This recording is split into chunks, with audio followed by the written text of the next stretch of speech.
Muy buenas noches, mis queridos hermanos y queridos amigos. Volvemos a encontrarnos nuevamente otro día más y nos vemos cada día para estudiar la palabra de Dios, su palabra.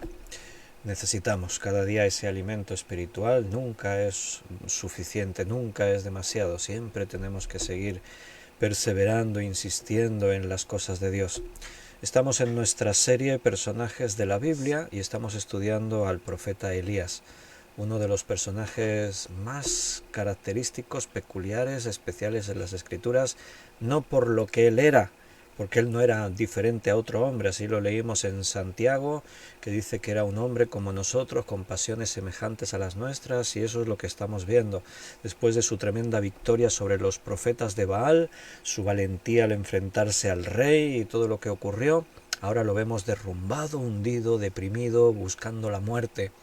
Bueno, esa es la naturaleza del ser humano, así podemos reaccionar cualquiera de nosotros.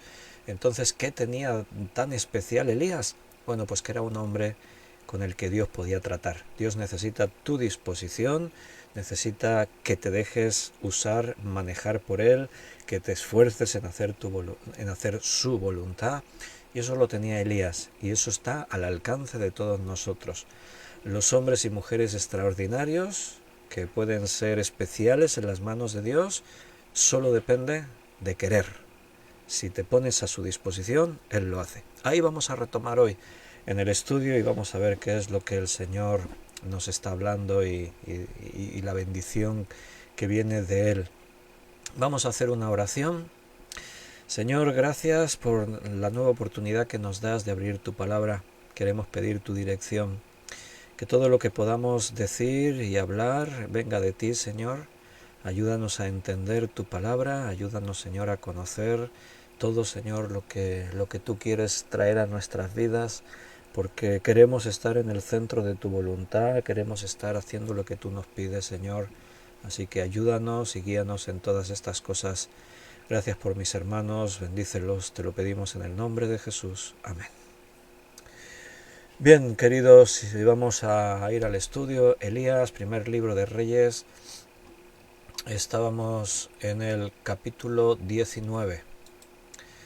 Y me miro un momentito el chat en directo, a ver los hermanos que han escrito algo por aquí. Tengo ahí a Rosario, Paco, buenas noches a todos, muchas bendiciones y que el Señor os bendiga mucho. Y Beatriz dice, buenas noches, buenas noches, querido pastor.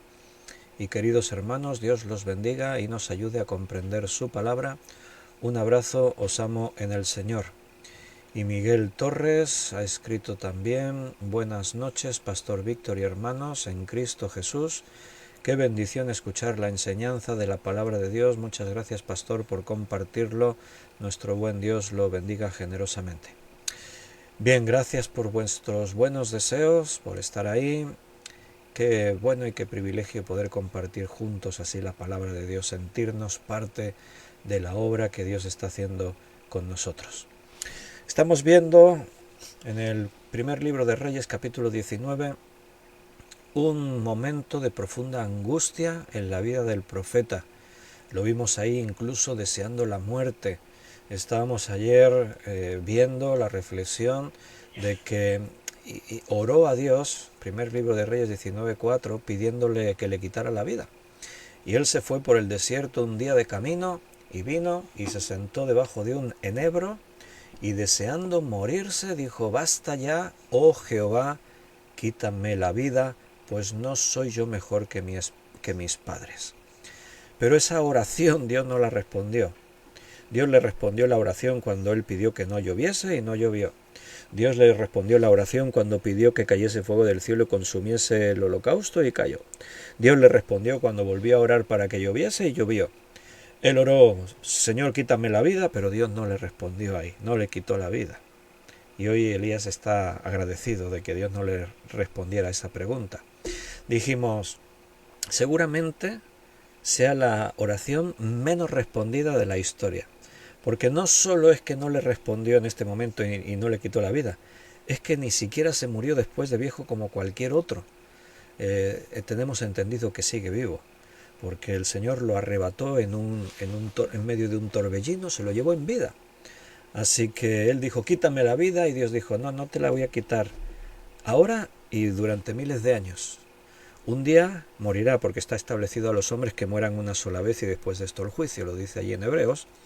Y parece ser que el día de la muerte de Elías será en el futuro, aún no ha ocurrido, cuando Apocalipsis nos está contando ese episodio en el que dos testigos están en Jerusalén predicando y uno de ellos pues parece con toda seguridad que es Elías, y allí dice que los dos testigos murieron a la mitad de esos 7 años del reinado del anticristo.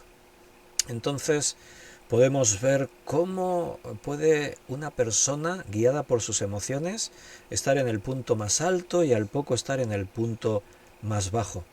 Cuando somos emocionales, nos dejamos guiar por nuestras emociones, eso puede ocurrir perfectamente, nos puede pasar a cualquiera. Sin embargo, Dios no lo deja, no lo abandona, Dios entiende a veces nuestras situaciones difíciles, especiales. Y Dios ahora va a tratar con Elías, porque Elías tiene que seguir creciendo y tiene que seguir aprendiendo. Vamos a leer un poquito más para ver la historia, cómo se va desarrollando, y entonces poder ir recibiendo enseñanza de todo esto. Mira, versículo 5. Y echándose debajo del enebro, se quedó dormido. Y aquí luego un ángel le tocó y le dijo, levántate y come. Entonces él miró, y aquí que a su cabecera y a una corta, dice, había una torta cocida sobre las ascuas y una vasija de agua, y comió y bebió y volvió a dormirse. Y volviendo el ángel de Jehová por segunda vez, le tocó diciendo, levántate y come, porque largo camino te resta. Se levantó pues y comió y bebió, y fortalecido con aquella comida caminó 40 días y 40 noches hasta Horeb, el monte de Dios. Bien, él se fue por el desierto un día de camino. Durante todo un día estuvo viajando más allá de la ciudad de Beerseba. Y entonces Elías se aisló totalmente, buscó un lugar solo, deseando morirse, debajo de un enebro. Y como decíamos, agradecidamente a Dios, esta oración Dios no la respondió. Pero fíjate la expresión, allí nos quedamos ayer y dijimos, mañana retomaremos en esta expresión. Basta ya, dice Elías, basta ya. ¿Qué quiere decir eso? Bueno, pues lo que muchas veces quizás a ti y a mí nos ha ocurrido. Esos momentos en la vida donde decimos, Señor, ya no puedo más. ¿Te ha pasado eso alguna vez? Yo creo que igual no hay nadie que no le haya pasado eso. Hay momentos en la vida donde todo se vuelve muy cuesta arriba. Todo se vuelve muy difícil. A veces las aflicciones se acumulan. ¿Te has dado cuenta que a veces los problemas no vienen solos?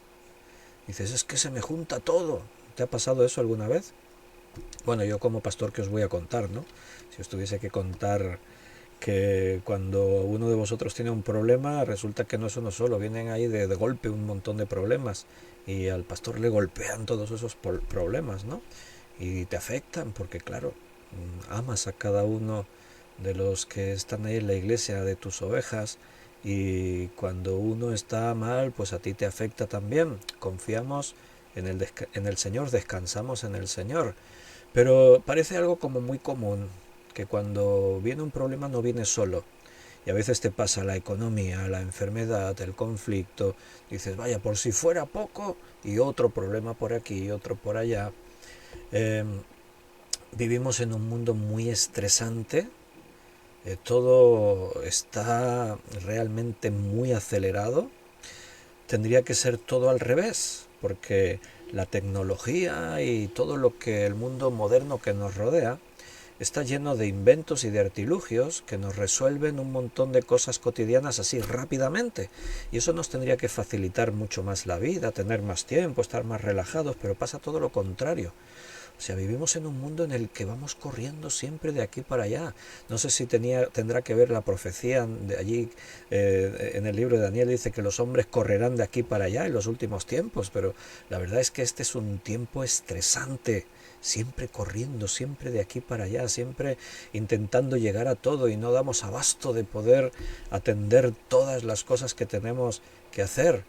Entonces, bueno, ese ritmo tan estresante, aunque tú no te des cuenta, todo eso va generando un desgaste dentro de ti que te puede llevar al agotamiento, te puede llevar a un estado de caerte ahí, de hundirte. En cierta medida, si analizásemos el caso de Elías desde un punto de vista psicológico, eh, veríamos que muchas veces, después de ese momento de donde él se viene arriba, la victoria sobre los profetas de Baal, y ese momento de euforia, donde tu cuerpo ha sufrido una descarga de adrenalina brutal y estás ahí en lo más... a veces se produce el efecto rebote. Después de ese momento de máxima altura, ¡bum!, viene un bajón.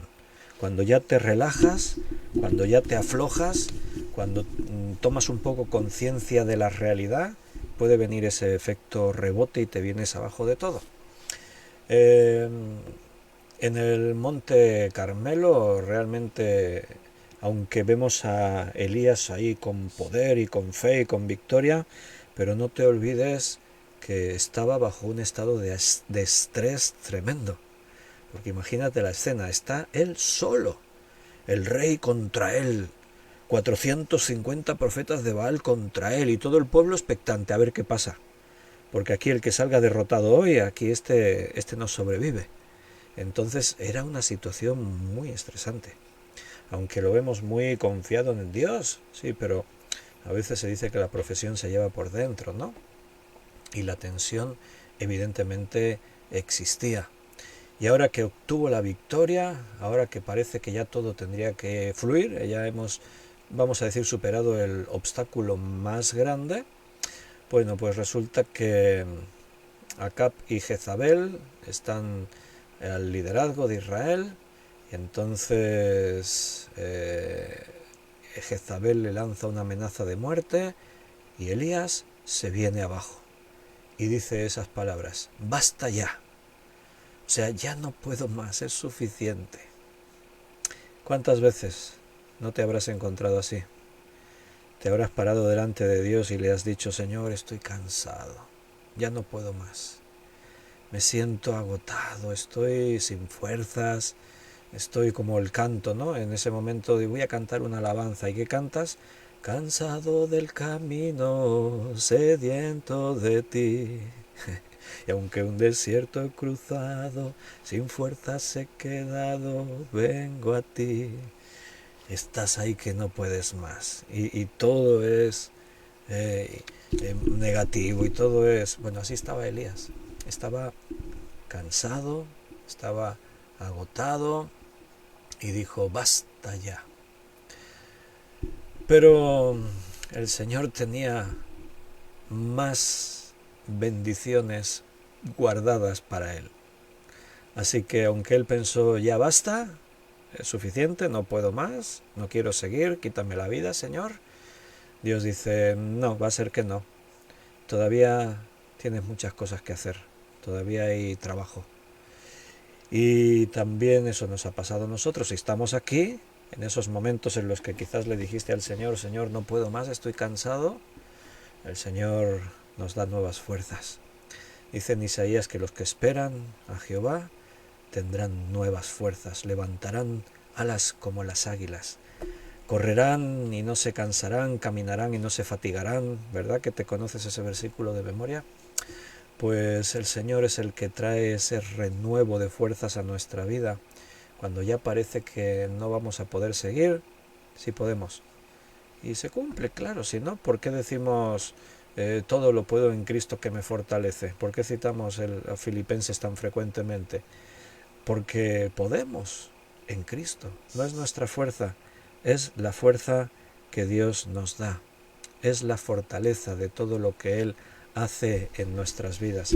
Así que estamos agradecidos a Dios, que Dios está haciendo todo por nosotros, que Él nos da las fuerzas, que Él está siempre velando y tratando con nosotros.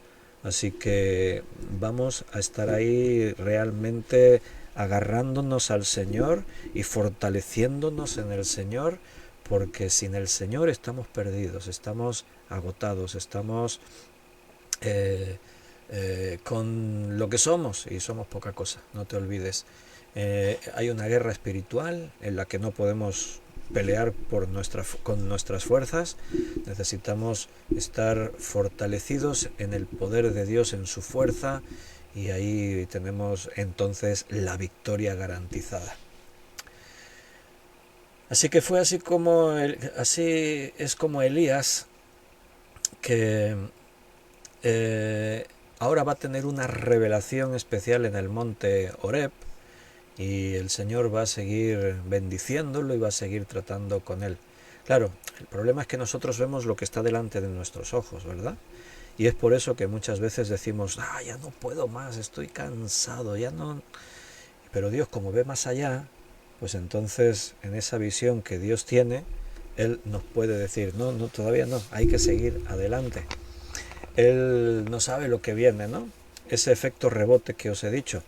Es como cuando has hecho ya algo grandioso, como los 400 profetas de Baal, y te encuentras ahí, bueno, ya está, lo hemos conseguido, y de pronto miras y ves todavía que queda una montaña de escombros. ¿Sabes lo que se me está viniendo a la cabeza ahora? Nehemías, cuando estaban construyendo la muralla de Jerusalén. Dice que se pusieron a construir, me imagino muy animados, bueno, me imagino, ahí se ve reflejado en el texto, estaban contentos todos, venga, vamos a edificar, y todos allí, venga para adelante, y levantando las murallas y levantando ahí, y de pronto se oye que los enemigos empiezan a amenazarles, empiezan a decirles, mira, he abierto Nehemías capítulo 4 y estoy buscando por ahí a ver qué podemos leer, eso que estoy recordando ahora de memoria. En el capítulo 4 dice que Sanbalat y los otros escucharon que estaban edificando, se enojaron y se endurecieron en gran manera. Y entonces empezaron a hablar contra ellos. Dice, ¿qué hacen estos débiles judíos? ¿Se les permitirá volver a ofrecer sacrificios? ¿Acabarán en un día? ¿Resucitarán de los montones del polvo las piedras que fueron quemadas? Y ahí estaban todos los enemigos hablando contra Israel. Dice, no les vamos a dejar, no vamos a permitir que reinicien. Y dice que ellos, en el versículo 15, cuando oyeron nuestros enemigos que lo habíamos entendido y que Dios había desbaratado el consejo de ellos, nos volvimos todos al muro, cada uno a su tarea. Desde aquel día, la mitad de mis siervos trabajaba en la obra y la otra mitad tenía lanzas y escudos, arcos y corazas. Y detrás de ellos estaban los jefes de toda la casa de Israel, los que edificaban el muro, los que acarreaban y los que cargaban con una sola mano trabajaban en la obra y con la otra tenían la espada. ¿Te imaginas? Estaban ahí en una situación bien complicada trabajando. Estaban amenazados y estaban ahí, bueno, una tarea bien difícil. Pero dice ahí que cuando ellos estaban construyendo, dice que miraron a la muralla y vieron que todavía quedaba mucha muralla por construir. O sea, se quedaron en un momento crítico, en ese momento en el que el desánimo puede surgir. O sea, imagínate la escena, ahora para no leer mucho y extendernos demasiado, porque nos volvemos rápidos allí a nuestra historia, en primer libro de Reyes 19. Llegan y ven la ciudad destruida, solo eran escombros. Venga, tenemos que levantar las murallas. Era lo primero para estar protegidos de los enemigos que están amenazándoles. Y se ponen a trabajar, a trabajar, a trabajar. Los enemigos los oyen y dicen, empiezan a amenazarles. Ahora tienen que trabajar con una mano y con la otra la espada, porque los enemigos están ahí. Y dice que cuando llegaron a la mitad de la obra, dice que miraron y vieron que todavía la montaña de escombros era muy grande.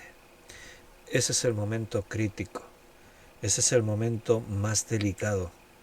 Cuando te esforzaste mucho, como Elías con los profetas de Baal, cuando lo has dado todo, cuando sacaste tu coraje, tu fe, cuando te entregaste ahí plenamente, dijiste, venga, podemos esto, y de pronto, cuando ya parecía que esto tenía que estar arreglado, miras, ¿y qué ves?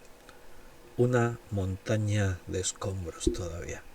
¿Qué vio Elías? Vio a Jezabel diciendo, te voy a matar. Y ahí tiene sus soldados y ve que otra vez me tengo que enfrentar a todo esto. No puedo, ya no me quedan fuerzas. ¿Qué hicieron los israelitas con Nehemías allí al frente? Vieron la montaña de escombros y el pueblo se estaba desanimando, pero Nehemías dijo, no, no, no, Dios está con nosotros, vamos adelante, vamos a seguir adelante, tenemos que conseguirlo. Mira, cuando yo era joven, descubrí el libro de Nehemías, era jovencito, y siempre me gustó muchísimo leer y aprender y prepararme para servir a Dios.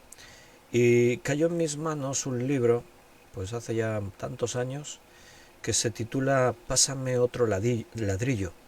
El escritor es Charles Swindoll y iba sobre el libro de Nehemías, Pásame otro ladrillo, y hablaba del liderazgo y de Nehemías como líder. Y ahí fue cuando yo descubrí el libro de Nehemías. Hacía poco tiempo que era creyente y al leer este libro descubrí el libro de Nehemías y me gustó mucho, porque me di cuenta que eso, que a veces nos encontramos ante imposibles y aún en los imposibles las situaciones se vuelven dificilísimas, pero la actitud de ellos fue, Dios está con nosotros, confiamos en Dios, vamos a poder, podremos. ¿Por qué? No es nuestra fuerza, es porque Dios está con nosotros. Y la muralla quedó terminada y Jerusalén fue reconstruida y el templo fue reconstruido y volvió a tener funcionalidad. Entonces ahí está Elías en ese momento crítico. Se esforzó, lo dio todo y ahora se encuentra que todavía es como que no hubiese empezado. Ahora tiene que enfrentarse a Jezabel y a todo. Y por eso dice, oh Jehová, quítame la vida, pues no soy mejor que mis padres. ¿Qué quiere decir eso de no soy mejor que mis padres? Cuando Elías examinó el aparente fracaso de su obra, él, de una forma así, recordando instintivamente, pone la culpa en su propia persona. O sea, es como lo que estábamos estudiando ¿cuándo fue? El martes, creo que fue, cuando estábamos viendo a algunas personas, sí, el martes en el estudio primero de Juan, vimos que muchos en la Biblia dijeron, no soy digno. Lo dijo Moisés, lo dijo en el Antiguo Testamento, hubo unos cuantos, en el Nuevo Testamento también estuvimos viendo ahí a personas tan representativas como Pablo, algunos como incluso en parábolas como el hijo pródigo. No soy digno, no soy digno. Bueno, pues así se está viendo Elías ahora. O sea, ¿soy yo mejor que mis padres? Yo no soy mejor que mis padres, no soy digno. Y él se ve así como pecador. Y él reconoce que sus antepasados también son pecadores. Pero ahora tengo yo la responsabilidad y yo no soy digno. Así se estaba viendo Elías. Pero repito lo que dije el martes y lo que estábamos diciendo antes. No es lo que tú piensas, es lo que Dios piensa. Y está ese fino equilibrio que tiene que existir. Reconocerte pecador, reconocerte pequeño, humillarte, pero a la vez reconocer que Dios te ama y que si Él te dice adelante, tienes que ir adelante, porque suyo es el poder y todo es para su gloria. No te olvides de eso. Entonces hemos leído ahí que se echa debajo del enebro, se queda dormido. A veces esa tristeza que uno puede sentir te lleva a eso, a estar en un estado de somnolencia, de no querer pensar en nada más. Cuántas veces uno está ahí tan abatido que no quiere levantarse de la cama. La depresión lleva a eso, a meterte en ti mismo, cerrarte en tu casa y ni salir a que te dé el aire. Y ahí se estaba sumiendo Elías en esa sensación. Pero ahí está la misericordia de Dios extendiéndose hacia Elías. Físicamente hablando, Elías estaba agotado. No había comido, habían sido días de mucho trabajo, de mucho estrés. así que su cuerpo estaba agotado. O sea, Elías necesitaba descanso y comida, y Dios le dio descanso debajo del enebro y proveyó milagrosamente alimentos para ese reponer fuerzas. Dios primero ministra esas necesidades físicas que tiene Elías. No es que eso siempre sea el orden de Dios, pero las necesidades físicas son importantes. No te olvides que dice la palabra que somos templos del Espíritu Santo. Mira, tú puedes ser muy buen predicador y haber preparado un mensaje muy bien, pero ahora imagínate que pasas toda la noche sin dormir, tienes una actividad física intensa y al día siguiente tienes que ir y dar la predicación, ¿no? No vas a estar en plenas facultades, o sea, vas a notarte cansado. Yo lo noto a veces. Yo estoy dando un estudio bíblico todos los días y a veces vengo de jornadas de mucho trabajo, de reuniones, de tener que hablar con hermanos, como antes te decía, de escuchar muchos problemas y a veces todo eso pesa sobre ti, ¿no? Y llegas aquí a ponerte delante de la cámara para hablaros a vosotros y antes de salir en el directo estoy aquí así, estoy diciendo, ay Señor, hoy me siento cansado, dame fuerzas para poder comunicar a mis hermanos lo que tú quieres que ellos escuchen hoy. Y tenemos que confiar en esa dependencia. Pero siempre que esté en nuestra mano, tómate el descanso, descansa. Cuando tienes que hacer algo para Dios, no vayas agotado, descansa antes. Alejandro Abraham, que es el director del seminario del que soy también profesor, siempre dice a los profesores, siempre les dice eso, ¿no? Y cuando vayáis a dar la clase, tomaros vuestra siesta y descansar y que tengáis las fuerzas necesarias, porque es importante, las necesidades físicas son importantes. A veces la cosa espiritual de una persona te da la energía para hacer eso y Dios nos da la fuerza, pero repito, siempre que esté en nuestra mano, también tenemos que buscar el descanso por nosotros mismos. Recuerdo que un día dimos un estudio bíblico acerca de la serie de Éxodo, acerca de el descanso del Señor, el reposo del Señor, hablamos del Sabbat y hablamos de que Dios ha establecido esos tiempos de descanso, lo estableció para la tierra y también para las personas, porque el descanso es fundamental. Él nos ha creado y diseñado de esta manera en la que podemos estar activos en las 24 horas del día durante muchas horas, pero necesitamos esas horas imprescindibles de descanso para recuperar la fuerza, el aliento, y necesitamos el día de descanso del fin de semana para recuperar otra vez las fuerzas, y Dios nos diseñó así y nos creó con los recursos para poder ser funcionales y rendir lo necesario. Y lo hemos leído ahí, que comió y bebió y volvió a dormirse. Estaba reponiendo fuerzas. ¿Cuántos de nosotros nos encontramos en esos momentos? Bajo un enebro, bueno, seguramente sea en tu casa, ¿no? Cansados, queriendo hacer cosas para el Señor, pero sintiendo esa carga, a veces diciendo, como hemos dicho, basta ya, ya no puedo más. No sé si llegáis a ese extremo, Señor, quítame la vida, o simplemente, Señor, no puedo más, estoy tan cansado. Bueno, pues tómate ese tiempo de descanso. Come y duerme y deja que Dios te ministre, que Él esté ahí tratando contigo. Elías recibe este descanso, este refrigerio, repetidas ocasiones de parte de Dios. Así que una siesta rápida y un bocado no era suficiente. Necesitó un tiempo para recuperar. El espíritu necesita ser alimentado también. El cuerpo necesita ser alimentado. El espíritu necesita ser alimentado. ¿Recuerdan las palabras de Jesús?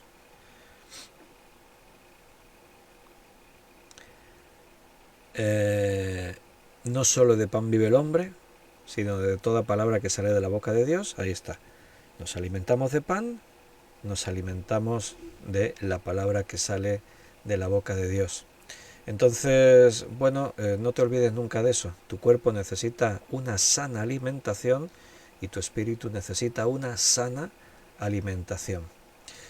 puede parecer que para algunas personas eh, la comida del cuerpo no es importante, el espíritu sí, pero la comida, mira, hay muchas enfermedades relacionadas con la mala alimentación, y si te alimentas mal, esto repercute en tu cuerpo, repercute en tu propia vida, y entonces tienes un problema ahí porque buscas sentirte bien espiritualmente, pero si físicamente te sientes mal, esto es un problema.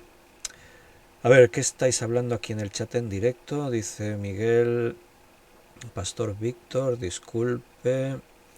La pregunta, alguien me dijo que los que lo alimentaron a Elías no eran cuervos, sino eran árabes viajeros mercaderes.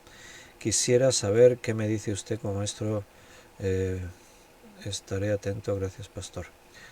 Maestro bíblico creo que quiso poner ahí, porque ha escrito biboico. Y yo al día de hoy no creo que sea un maestro biboico, pero entiendo que es bíblico, ¿eh? A veces las letras se saltan. Siempre hay muchas teorías en los textos bíblicos, pero tenemos que ceñirnos a lo que dice la Biblia, ¿no? O sea, hay las reglas de... Belén dice, parece que los adventistas creen eso. Sí, hay algunas sectas cristianas que modifican, inventan cosas, ¿no? Como por ejemplo, los testigos de Jehová dicen que Cristo murió en un madero, o sea, no en una cruz. Dicen que fue crucificado así, con los brazos hacia arriba en vertical. Porque dice, hay un sitio ahí dice que murió en un madero y tal. Sí, pero en otros muchos lugares habla de la cruz de Cristo. Entonces, yo creo que se deben aburrir mucho esta gente y dicen, ¿qué inventamos hoy? Y buscan por ahí alguna excusa, alguna cosa, porque es que al final tampoco es trascendental. O sea, ¿qué más da que eran cuervos o eran... Era un milagro de Dios y por lo tanto el milagro de Dios es lo que es. ¿Qué más hubiese dado que murió en una cruz que en un madero? Lo importante es que murió por nosotros, ¿no? Pero si la Biblia deja más o menos claro que fue en una cruz, ¿por qué nos vamos a meter en ese debate si fue en un madero, ¿no? Si dice ahí en el texto que venían los cuervos y le alimentaban todos los días, es que incluso fíjate que había un grupo de árabes por allí y todos los días venían, lo alimentaban y después se iban. O sea, ¿de dónde sale que eran árabes? Bueno, ahí ellos buscan alguna explicación y tal, pero las palabras en el hebreo está hablando de cuervos. Algunos dicen, no, porque los cuervos son animales que tienen la connotación de las tinieblas, las palomas sí son de la luz, pero los cuervos son de la oscuridad, siempre lo relacionan con brujería. Sí, pero todo eso de los cuervos, de la brujería y todo eso, eso es de la Edad Media. O sea, en los tiempos de la Biblia los cuervos eran aves del cielo, a las que Dios cuidaba y que utilizó en diferentes ocasiones. De el arca también se lanzó un cuervo que fue volando y después una paloma y en fin, que son historias que se inventan y que no tienen ningún fundamento, no hay nada que discutir al respecto. Entonces las aves son muy peculiares. hay Hay lugares, por ejemplo, no sé si habéis visto estas bandadas de estorninos que se forman así cuando es el otoño ahora.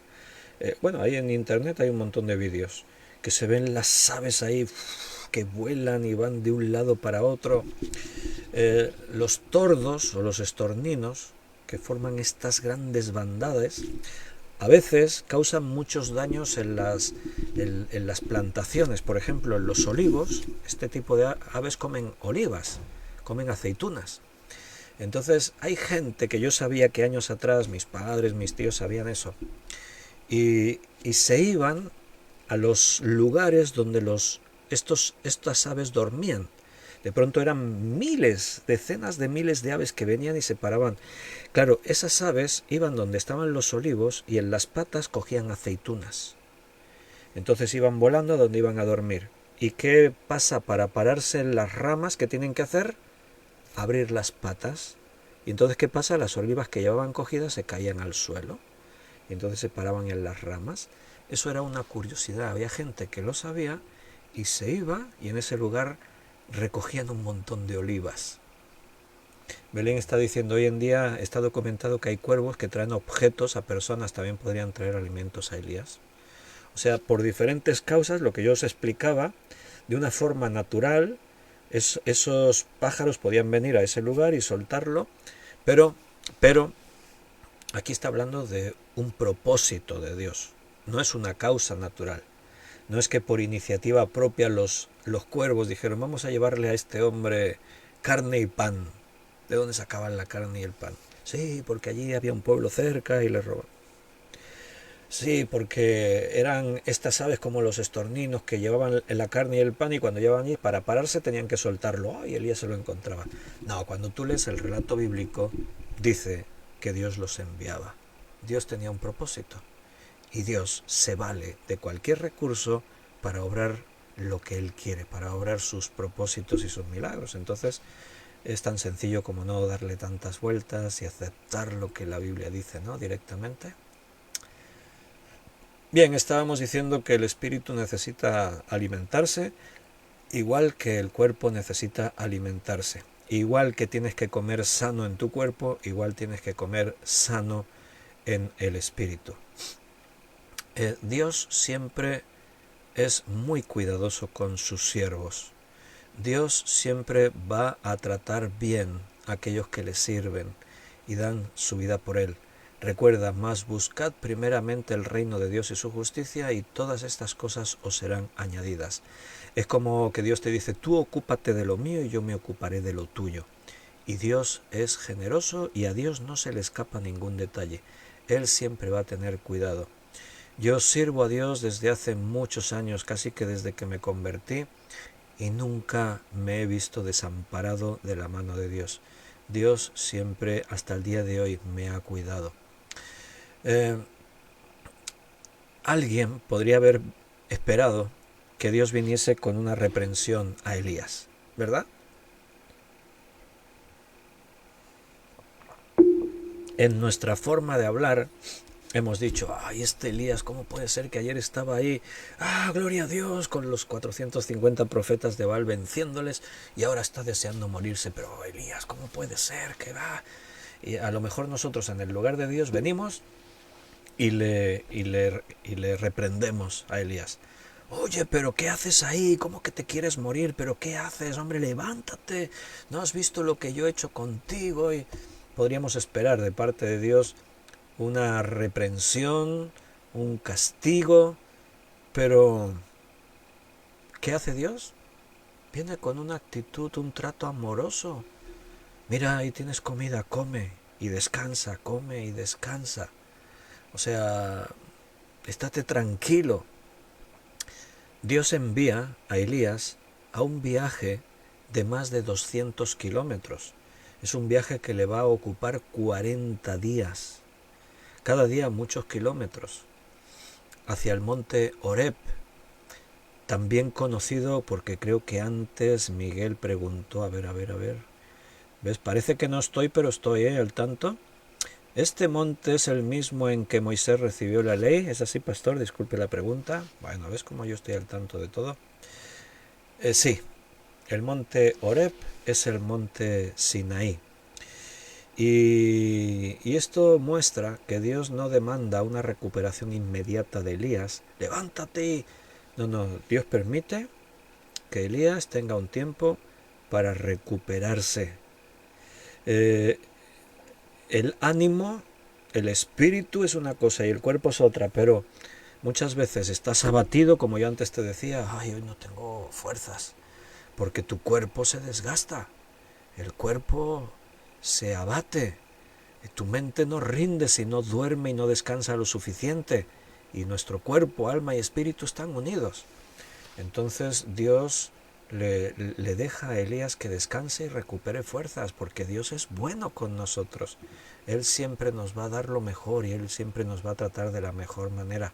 ¿No harías eso tú con un hijo? Tu hijo está enfermo y, ay, no me encuentro bien, papá. ¿Y qué le dices? Bueno, me da igual, levántate y vete al colegio. Y no, a ver cómo estás. Ay, sí tienes fiebre. Bueno, mejor te quedas en casa hoy descansando, ¿verdad? Pues si nosotros, que aún siendo malos sabemos dar cosas buenas a nuestros hijos, cuanto más nuestro Padre Celestial no le dará el Espíritu Santo a aquellos que se lo pidan, ¿no? El viaje de 40 días de Elías no está sin ningún significado, no es porque sí. Es un viaje directo desde Beerseba hasta ese lugar emblemático donde Dios ya se ha manifestado antes, Moisés. Ahí estamos en el libro de Éxodo, precisamente en ese momento, ¿no? Seguramente ese viaje podría haber sido más corto en días, porque tú entiendes, ¿no? Si hacemos un rápido cálculo, unos 250 kilómetros en 40 días, dices, bueno, se puede hacer en menos. Si haces un planning y viajando cada día 20 kilómetros, por ejemplo, en 15 días haces un viaje así. La pregunta es, ¿por qué 40 días? Bueno, por un lado podríamos decir tiene algo simbólico. ¿Recuerdas el 40? Lo que significaba. El 40 lo estuvimos viendo hace poquito en Apocalipsis. Vimos lo que significaba el 7, el 12, el 40. ¿Quién se acuerda? A ver, de los que estáis aquí conectados, que escuchasteis ese día. 40 días ayunó Jesús en el desierto. 40 años Moisés en Egipto. 40 años cuidando ovejas. 40 años después de volver para liberar a Israel. También estuvieron esos 40 años vagando por el desierto, no nos olvidemos, y estuvimos viendo muchos 40 que salen por la Biblia. ¿Qué significaba el 40? Pues en este caso también nos aparece 40 días con Elías. Entonces aquí hay algo simbólico, una enseñanza simbólica. Todo esto tiene que ver seguramente precisamente con lo que yo os decía, los 40 años de peregrinación de Israel por el desierto. Ahora un Elías derrotado debe pasar 40 días en el desierto. Seguro que en la mente de Elías está presente esto. O sea, el viaje es largo, pero no tanto para 40 días. ¿Por qué el Señor lo mantiene esos 40 días en ese viaje que se puede hacer mucho menos? Porque Dios nos quiere enseñar cosas. Dios quiere que Elías esté reponiendo fuerzas. Él quiere que se desahogue de sus frustraciones, porque es un viaje en el que vamos a ver que ahora Dios va a tratar con él, le va a hablar y Elías va a escuchar y le va a responder y va a haber diálogo. Hay diferentes momentos en la Biblia donde vemos esto. Uno muy especial es Job. Job hablando con Dios y Dios hablándole a Job, un debate tremendo. Es un libro hermoso el libro de Job, porque nos muestra a veces nuestra realidad, esas cosas que no entendemos, que sufrimos y no podemos. Bueno, solo Juan ha respondido. ¿Cambio? Dice Juan. ¿Qué significaban los 40 días? ¿Cambio? Pues sí, más o menos, algo así. Es un tiempo en el que va a haber un cambio. Es un tiempo en el que se deja algo atrás y comienza algo nuevo. Los 40 días de ayuno de Jesús era el inicio de su ministerio público. 40 días estuvo Moisés en el Sinaí. Ahí va a haber un cambio, va a haber un antes y un después. Y entonces pues dice que se levantó pues, comió y bebió y fortaleció con aquella comida. Versículo 8, caminó 40 días y 40 noches hasta Horeb, el monte de Dios. Dios trata con sus hombres, con sus mujeres en todo este tiempo. Él trató con Elías toda su vida, ahora 40 días de una forma especial. Esos 3 periodos de 40 años de Moisés, 40, 40, 40. Dios trató de una forma y de otra con Moisés en todos esos periodos de tiempo. Ahora Él está tratando con Elías. Ahora Él está tratando contigo y conmigo. Dios está ahí tratando con nosotros. Ese lugar, el monte Horeb, donde Él se reveló a Moisés, es un lugar muy especial.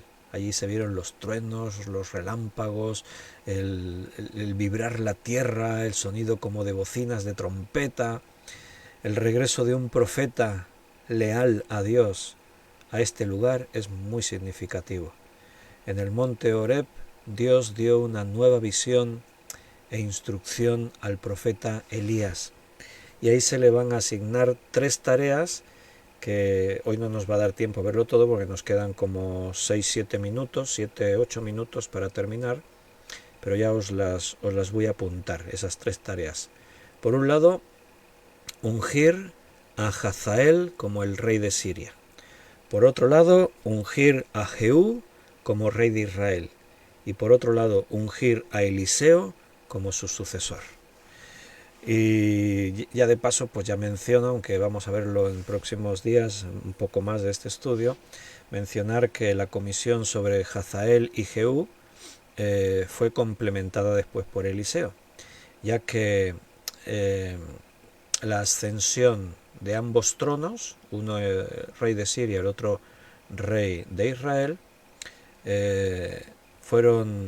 ocurrieron y se registraron durante el ministerio del profeta Eliseo, que es el sucesor de Elías. Entonces dice que allí se metió en una cueva, estoy en primer libro de Reyes 19:9, y allí se metió en una cueva donde pasó la noche, y vino a él palabra de Jehová, el cual le dijo: ¿qué haces aquí, Elías? Las preguntas de Dios en la Biblia a algunos personajes bíblicos no tienen ni pizca de desperdicio, nada en su palabra, pero ya creo que me entiendes a lo que me refiero, ¿no?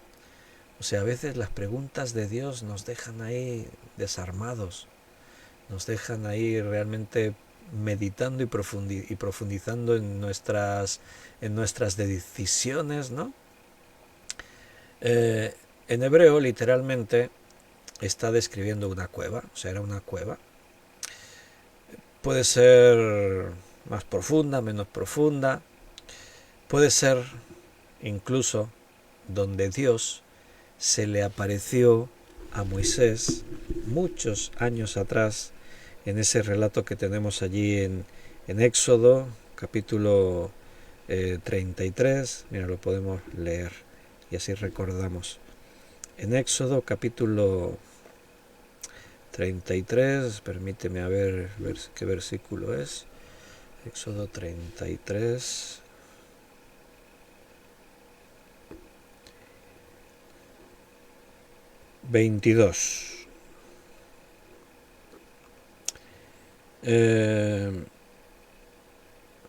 Voy a leer el 21 y 22. Y dijo aún Jehová: hay aquí un lugar junto a mí, y tú estarás sobre la peña. Y cuando pase mi gloria, yo te pondré en una hendidura de la peña, en una cueva de la peña, y te cubriré con mi mano hasta que haya pasado. Algunos han dicho, quizás era el mismo lugar. Sí, es la misma región, es el mismo monte, es el mismo... Puede ser que esa cueva, esa hendidura en la que Dios le dijo a Moisés que se metiera para protegerse de la gloria de Dios que pasó por delante suyo, quizás es el mismo lugar donde ahora llega Elías, dice, y se metió en una cueva. Bueno, hermano, seguramente ningún lugar en la Tierra, en el planeta Tierra, está más asociado a la manifestación de la presencia de Dios que este monte sagrado, el monte Sinaí. Hay hermanos que han tenido ocasión de viajar a Israel, ¿verdad? Y estos lugares. A mí me gustaría ir a Israel, pero ¿sabes qué? Me gustaría casi más poder ir al monte Sinaí, viajar a ese lugar. Aunque hoy en día es incierto, ¿no?, si realmente la ubicación al monte que se atribuye como el monte Sinaí, hay dudas de que 100% sea ese monte, quizás es otro, hay dudas, ¿no? Pero si hubiese la certeza de que el Sinaí es el Sinaí, de allí donde es un lugar que me encantaría visitar. Me gustan las montañas, pero poder estar en una montaña así, donde tú sabes todo lo que ocurrió ahí, wow, tiene que ser algo súper especial eso, ¿no? Pero bueno, no es como para darle misticismo al tema, ¿eh? Ahora Dios está en ti y su presencia está en tu vida y Él se manifiesta en nosotros. No tienes que ir a un monte para que Dios se manifieste, no te olvides de eso. La pregunta, volvemos ahí. ¿Qué haces aquí, Elías? Él sabe la respuesta a la pregunta. Dios sabe. ¿Por qué pregunta entonces? Pero Elías necesita ahora hablar con Dios. Elías necesita desahogar su corazón. Ha sido un viaje largo, 40 días, ha sido duro llegar hasta ahí. Él quería morirse, se sentía agotado. Mira, Dios tiene muchas maneras de enseñarnos a cada uno de nosotros. Sabe, Él conoce nuestros corazones, sabe cómo tratar contigo, conmigo, cada uno de los hermanos que estáis escuchando este estudio. Él te conoce como nadie, ni como tú mismo. Él te conoce plenamente, Él sabe todo de ti. Y Él quiere tratar contigo de la mejor manera. Él sabía ahora cómo tenía que tratar con Elías. Y por eso viene con esa pregunta. ¿Qué haces aquí, Elías? En sus diferentes formas de enseñarnos. A Pedro le dijo 3 veces, ¿me amas, Pedro?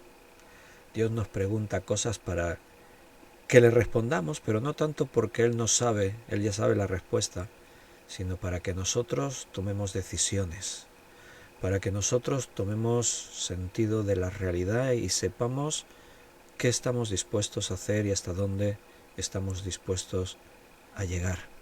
Y no te maravilles, querido hermano, si de pronto ves que Dios está tratando en tu vida de formas que no te esperabas, porque nuestro Dios es un Dios personal, es un Dios que trata contigo en tu intimidad. Y él le respondió. ¿Qué le responde? ¿Qué haces aquí, Elías? Y él, ¿qué dice? He sentido un vivo celo por Jehová, Dios de los ejércitos, porque los hijos de Israel han dejado tu pacto, han derribado tus altares y han matado a espada a tus profetas, y solo yo he quedado y me buscan para quitarme la vida. Pues es una buena respuesta, ¿verdad que sí? Es una respuesta protesta. Lo que está diciendo Elías se podría parafrasear con otras palabras, decir algo así como: te he servido fielmente y ahora mira dónde estoy. Como diciendo, ¿de qué ha servido todo esto? Tu pueblo te ha dado la espalda, han matado a todos tus profetas, a mí me están buscando para matarme. ¿De qué sirve todo esto? Es una respuesta protesta, pero eso es lo que Dios quiere que Elías saque. Saca lo que tienes dentro. Qué malo es cuando te guardas las cosas, las dudas, el rencor, cualquier raíz de amargura, cuando tienes un reproche contra alguien. Mira, Dios nos ha instruido muy precisamente de que nunca tengas nada pendiente con nadie. No dejes que pase una noche sin aclarar las cosas con cualquiera. Y a veces, por no enfrentar una situación, por lo que sea, dejamos pasar las cosas. No. Elías tiene cosas dentro en su corazón y Dios las conoce, pero Dios quiere que las saque fuera. ¿Qué haces aquí, Elías, en la cueva? ¿Por qué estás aquí? Mira, Señor, yo que he tenido ese vivo celo por ti, y los hijos de Israel han dejado tu pacto, han derribado los altares, han matado a tus profetas. Solo yo estoy, me buscan para matarme. O sea, dentro de poco no quedará ni un profeta tuyo. Vaya, eso sí que es un motivo para tirar la toalla y decir, hemos fracasado. Pero eso no era cierto, no reflejaba exactamente la realidad, reflejaba lo que sentía Elías. Elías se sentía así, pero no, más adelante Dios le habla a Elías y le dice que no, que han quedado más, han quedado 7.000 hombres que no han doblado su rodilla ante Baal. Pero esto no lo sabía Elías. Él creía que él estaba solo, que no había nadie más, y por lo tanto estaba muy desalentado. Solo yo he quedado y me buscan para quitarme la vida. Las razones de Elías eran razones importantes para que él estuviese totalmente desanimado. Si en realidad él era el único profeta que quedaba vivo, que es lo que él creía, entonces él se sentía así. Aunque por otra parte, lo lógico es decir, si yo soy el último profeta no puedo morir. Tengo que seguir predicando la verdad, ¿no? Pero bueno, ¿cómo se sentía Elías? Bueno, ahí estamos viéndolo, ¿no? Si los enemigos de Dios, como la Jezabel, la Jesi, le querían muerto, no debería de buscar él el derrotar a sus enemigos, como ha hecho con los 450 profetas de Baal. También allí estaba él solo y pudo contra ellos.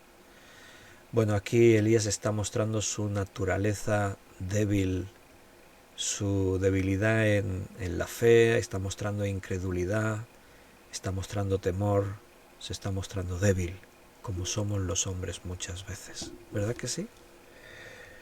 Bueno, y lo que viene lo vamos a ver mañana, que es viernes. Pues mañana vamos a ver lo que viene a continuación. Mañana viernes volveremos a ver esto. Ahora Dios se muestra a sí mismo como es. Ahora ya sabemos cómo es Elías. ¿Dónde está? Pues ahora Dios se va a mostrar a Elías. ¿Cómo? Lo veremos mañana, si Dios lo permite. Nos despedimos por hoy porque ya se nos ha hecho la hora. Así que hermanos, queridos hermanos, nos despedimos. Y si Dios nos lo permite, mañana 6 de la tarde, los viernes es hora más pronto, mañana 6 de la tarde volveremos a abrir la palabra de Dios y a seguir aprendiendo. ¿Os parece? Un abrazo muy fuerte a cada uno, que el Señor os bendiga y mañana nos volvemos a ver.